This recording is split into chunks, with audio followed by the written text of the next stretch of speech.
My name's George Njuguna. I lead the technology team at Safaricom. Tell us a little bit about your career journey. So my career has spanned from a number of areas.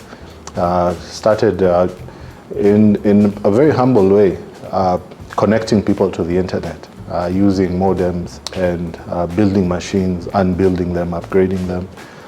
Then got to also now start doing more connectivity solutions as I was in school as my part-time job, all the way to web design and coding. Then formally moved into banking, where I started my career in cybersecurity, working on mainframes. Then transitioned from there more towards change development, and that time we were moving to online systems and distributed systems, and really thrived in the banking scene for almost 15 years. Was very happy when in late 2009, early 2010, I left the US, decided to come Kenya.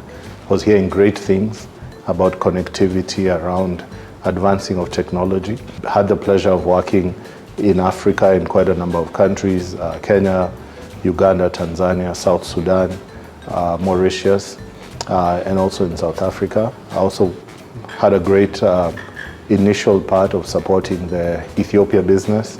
I don't see myself as a tech leader. I think I see myself more as a people leader and someone who's helping to drive the industry forward. We first need to realize leadership is, the first calling is about people. And we get it wrong when we think it's about everything else. But for me, it's about people. And my first leadership role, probably about 15 years ago, in senior leadership. And I was quite young and had to deal with the challenges of he's half our age, he's young, he's like this, he's like that. And started to try and mold myself to be the type of leader that I thought people wanted me to be. But it had to go to also looking inward and saying, who am I as a person? And what do I want to stand for? You mentioned you're more of a people leader and you look at yourself as more of a people leader and not a tech leader. So that touches on my next question about mentorship. What are your thoughts around that? So from a mentorship perspective, I always say there's a difference between mentorship, coaching, and training. I think at a mentorship level, what's most important is being able to work with someone and open doors for them. But also it's a very deep and personal relationship. And being able to do that with many people is not possible.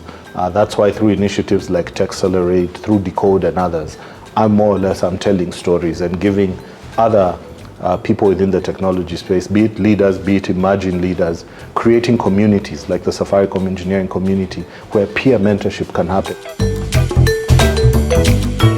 Still speaking of people and touching on purpose, we switch gears a little bit. Have you ever been involved in any foundation project? Yeah, so I've been involved in a number. One of the greatest things about Safaricom is our foundations. And when we were celebrating 20 years, I had the opportunity to connect with a children's home. It's called the Precious Virginia Home for children with severe cerebral palsy. Connecting with the team there and what they do, just the passion that they have. And we went there with my team. Through the fund, we were able to donate and do a number of things to help with water projects, a number of things that they wanted, small things. But the foundation was able to build a dormitory for the girls. But also every holiday season, we also visit. Take a moment for that one because the next question is so 360 out of that line. Yeah. But well done. That is really awesome. Now let's get to the real personal space. Yeah. What does family mean to you? Family is everything. I think when you get opportunity to be away with family, it's great. Charity begins at home. You can't be a great mentor out there if you're not offering the mentorship at home. And we have a responsibility to just be part and parcel. And I think if there's anything I would drop everything for, it definitely would be family.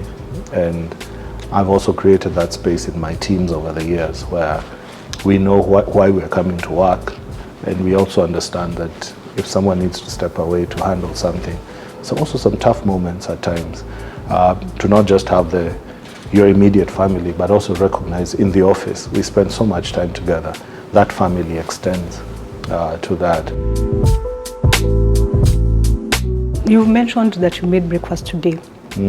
So a little buddy had told me that you love cooking. Yeah. So what's your favorite dish to cook? I didn't find myself cooking by choice. It was a way I would make money in the summer holidays. And my older sister's a chef and her husband, so they gave me a job and moved from sometimes working 40 hours a week to 120 hours, especially in the busy seasons. And so I just had to start to learn, and I started as a dishwasher. By the time I finished, I was a sous chef. So the head chef, my brother-in-law, could go away and leave the whole restaurant with me, from making the menu to managing all the staff, to cooking all sorts of things. But my pastas, I think, are really good, as well as meat dishes. What activities are you into apart from cooking? So I'm a sporting fanatic. So anytime I broke my ankle playing rugby in 2000, professional rugby in 2009. That was the end of my rugby professional career. So I still have to go maybe do a bit of touch, watch. But also what's exciting, I think I do like the outdoors, but sometimes I also just want some peace and quiet. And I'll sit at home, maybe play the piano. I've played the piano for years, teaching my kids to do it as well.